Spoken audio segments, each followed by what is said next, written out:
انتم كتشوفوا هادشي شو هاد لورغانيزاسيون كيديرها وهاد لا سونو التقنيات ولا هادشي غريب الصراحه. هادشي كنا كنشوفوه في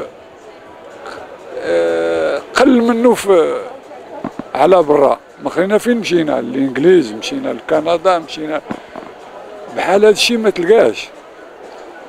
وصل المغرب غادي الصراحه، والله الا المغرب الحمد لله.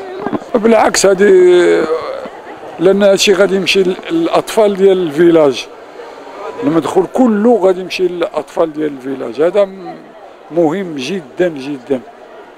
ما كرناش راه حيت قالوا لي مازال بغاو يديروا شي واحد الجوله في المغرب، قلت ما نكرهوش نلعبوا في طاطا فين كان داك اسمو، ونلعبوا في الحوز، ونلعبوا في جميع المدن المغربيه، ولكن بهادو بالاخص واخا نلعبوها في البلينير في الدواور تما وداكشي. والصراحه القضيه في طاقيه، هذه بنتي وهذه امي الضاويه، هادو بجوجهم توفاو. ايوا عزاز عليا بزاف، عندي معاهم تقدر تقول بحال شي جنون ولا اسمو، ولكن هادشي اللي عطا الله. وجدوا ناس الغيوان، الغنى ديال ناس الغيوان، اش غنوجدوا راه ديال الغنى ديال 60 عام هذه. سي عمر، شنو الشعور ديالكم وانتم كتشوفوا مازال الموسيقى ديالكم كتمس القلوب ديال الشعور ديالكم وانتم كتشوفوا؟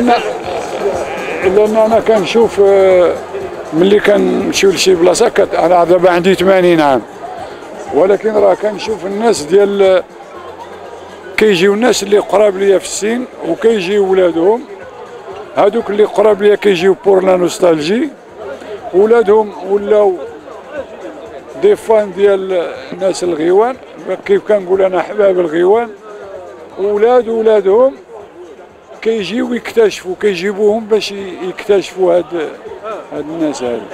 كتشوف يعني الجمهور ديالكم الشباب كيتفاعلوا مع الاغنيه ديالكم رغم ان الرسائل ديالكم ديال زمان اخر ماشي ديالهم.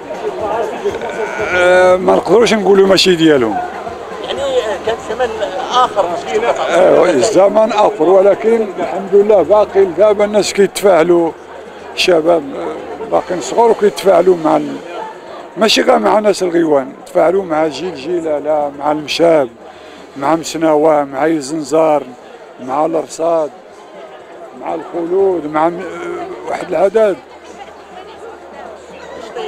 مع السهام ما نساوهمش، مع التقدا، مع